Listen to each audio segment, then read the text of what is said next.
नमस्कार, मैं हूं प्रकाश भटनागर। भारत पोस्ट के इलेक्शन पोस्ट में आज फिर करेंगे भोपाल लोकसभा क्षेत्र का एक नए एंगल से विश्लेषण। भोपाल लोकसभा क्षेत्र में कांग्रेस की हार का सिलसिला 3 दशक पुराना हो गया है।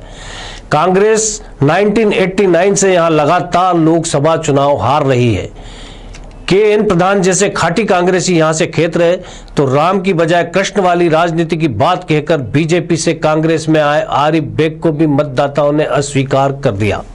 यहां तक कि नवाबकालीन याद एवं अकड़ के सम्मिश्रण से युक्त होकर इस सीट पर भाग्य आजमाने वाले भारतीय टीम के पूर्व कप्तान मंसूर अली खां पटौदी, जिन्हें क्रिकेट में टाइगर के खिताब से नवाजा गया है, राजनीति में आकर भोपाल में खुद शिकार हो गए। 4 बार राज्यसभा के रास्ते संसदीय राजनीति में सक्रिय रहे सुरेश पचौरी तो शायद कुंडली में ही चुनाव हारना लिखवा कर राजनीति में आए हैं। इसलिए पृथक से उनकी उमा भारती के हाथों करारी हार का विस्तार पूर्वक जिक्र कर उनके जख्म हरे करने का पाप क्यों किया जाए। मैदान में चुनाव जीतना उनके बस की बात अब तक तो नहीं हो पाई है। खैर, जाने दीजिए। सच कहा जाए तो 1989 में बीजेपी के टिकट पर चुनाव लड़े रिटायर्ड नौकरशाह सुशील चंद्र वर्मा के हाथों के.एन. प्रधान की शिकस्त से शुरू हुए इस सिलसिले के बाद कांग्रेस ने धीरे धीरे इस सीट को अपने लिए एक सूखे कुएं के तौर पर मान लिया। बचपन में एक कहानी पढ़ी थी।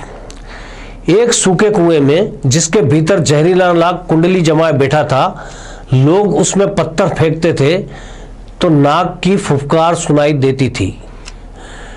एडवोकेट साजिद अली, कैलाश कुंडल अग्निहोत्री, सुरेंद्र सिंह ठाकुर और पीसी शर्मा जैसे नाम तो इस कुएं में महज सांप की फुफकार सुनने के उपक्रम के तौर पर कांग्रेस द्वारा पत्थर की तरह फेंके गए। हर बार फुफकार बाहर आई और कांग्रेस इस डर से ग्रस्त रही कि वहां सांप अब भी मौजूद है। उसने इस डर के आगे जीते वाला उपक्रम करने की सोची तक नहीं। लेकिन 15 साल बाद प्रदेश की सत्ता में लौटी कांग्रेस अब कहीं जाकर इस सूखे कुएं में उतरने की तैयारी करती नजर आ रही है। दांवपेच और राजनीति के खम तो खैर यहां भी मौजूद होंगे ही। इसलिए दिग्विजय सिंह भी भले ही पत्थर की तरफ फेंके जाते नजर आ रहे हों, लेकिन यह नहीं भूलना चाहिए कि खुद उन्होंने अपनी प्रतिष्ठा को ध्यान में रखते हुए इस सीट से चुनाव लड़ने की चुनौती को स्वीकार किया है। पूर्व मुख्यमंत्री के सामने अब बहुत बड़ा जोखिम यह है कि इस सूखे कुएं जैसे लोकसभा क्षेत्र के भीतर से वे कांग्रेस की जीत का पैगाम निकालकर बाहर ले आए।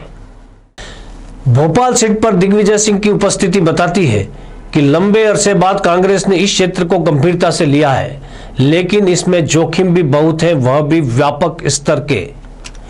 ऐसे जोखिम जिनकी सीमा इस संसदीय क्षेत्र से भी काफी आगे तक जाती है।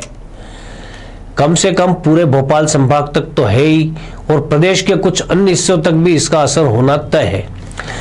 इनका विश्लेषण करें तो पहला तथ्य मतदाताओं के ध्रुवीकरण के तौर पर सामने आता है। पटौदी और गुफरान आजम अब दिवंगत की श्रेणी में आ चुके हैं।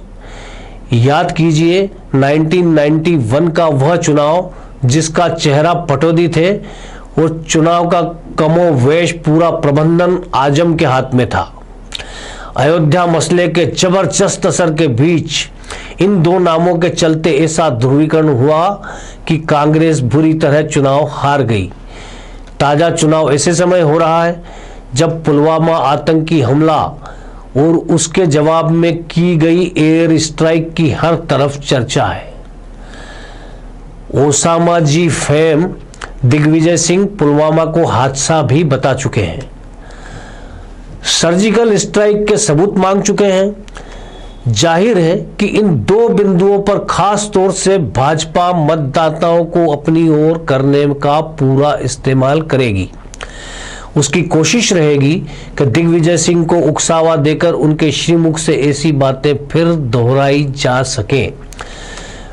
पूर्व मुख्यमंत्री के बीते 15 साल में सियासी मुखारबिंद से समय समय पर निकले बयान देखकर कहा जा सकता है कि इस दिशा में भाजपा को शायद ज्यादा मेहनत नहीं करना पड़े। ऐसा होने पर कांग्रेस को तगड़ा नुकसान होना तय है। दूसरा तथ्य यह है कि दिग्विजय की मौजूदगी का कांग्रेस को लाभ हो या नुकसान, वह समूचे भोपाल संभाग तक होना तय है, क्योंकि प्रदेश कांग्रेस की राजनीति में दिग्विजय सिंह की अच्छी और बुरी दोनों तरह की छाया इतनी प्रसार क्षमता तो रखती ही है कि वह संभाग स्तर पर असर डाले। फिर असर राजगढ़ पर भी होगा। कांग्रेस राजगढ़ सीट उसी स्थिति में जीतती आ रही है जबकि राघोगढ़ किले का कोई चेहरा उसका प्रत्याशी बनाया जाए। दिग्विजय या लक्ष्मण ही वह चेहरा है जो राजगढ़ में भाजपा को जीतने से रोक सकते हैं। उनके अलावा और कोई नाम आने पर भाजपा के लिए सीट बहुत आसान हो जाना तय है। कांग्रेस ने मुकाबला तो कड़ा कर दिया है। भाजपा कतई ये रिस्क नहीं ले सकती कि भोपाल सीट पर किसी भी जरा से संशय वाले उम्मीदवार को उतारे। तो सवाल यह है कि ऐसा कौन होगा। भोपाल पर भाजपा को लंबा सिर खपाना पड़ रहा है। नरेंद्र सिंह तोमर अब मुरैना से मैदान में है, तो भोपाल से जो नाम प्रमुखता से सामने आता है वो है शिवराज सिंह चौहान का। चौहान बीते कुछ समय से यूं भी एंजाइटी के शिकार हैं। टाइगर जिंदा है का उद्घोष करते करते उनका गला बैठा जा रहा है। उनकी लोकप्रियता लेकिन अब भी कायम है। इस पर यह चुनाव उनके लिए सन 2003 के विधानसभा चुनाव में राघोगढ़ में हुई अपनी हार का बदला लेने का सुअवसर भी साबित हो सकता है। करीब 20,000 वोट से तब मुख्यमंत्री रहते हुए दिग्विजय सिंह ने शिवराज को हराया था। मुमकिन है कि भाजपा शिवराज पर ही यहां दांव लगा दे। इसके जरिए वह पूर्व मुख्यमंत्री को संतुष्ट कर इस बात का सुविधा भी पा सकती है कि फिर विदिशा सीट पर साधना सिंह जैसी अपेक्षाकृत बेहद कमजोर उम्मीदवार को उतारने की मांग को वह समाप्त कर सके। दिग्विजय से बदला लेने पर आमादा साध्वी प्रज्ञा ने भी इस सीट से बीजेपी का टिकट मांगा है। भाजपा प्रज्ञा को टिकट दे या ना दे, दिग्विजय के खिलाफ चुनाव प्रचार में उनका इस्तेमाल बखूबी करेगी। उमा भारती चुनाव नहीं लड़ने का ऐलान कर चुकी हैं, लेकिन दिग्विजय सिंह के खिलाफ उनका तीखा प्रचार भोपाल में देखने को मिल सकता है। तो भारतीय जनता पार्टी से फिलहाल जो दमदार उम्मीदवार दिखता है वो शिवराज ही हो सकते हैं। हालांकि उन्होंने भी लोकसभा चुनाव लड़ने से अनिच्छा जाहिर की है।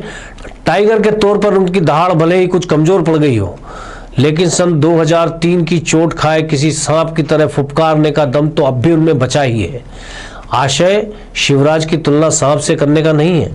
आशय तो केवल यह बताना है कि इस सूखे कुएं में उतरने की चुनौती स्वीकार करने वाले दिग्विजय को डरा सकने वाली फुफकार का दम फिलहाल केवल शिवराज में ही नजर आता है। भारतीय जनता पार्टी के उम्मीदवार का फिलहाल इंतजार जारी है। भारत पोस्ट के इलेक्शन पोस्ट में लोकसभा चुनाव पर हमारा विश्लेषण जारी रहेगा। मिलेंगे कल एक नए विषय के साथ, तब तक के लिए नमस्कार।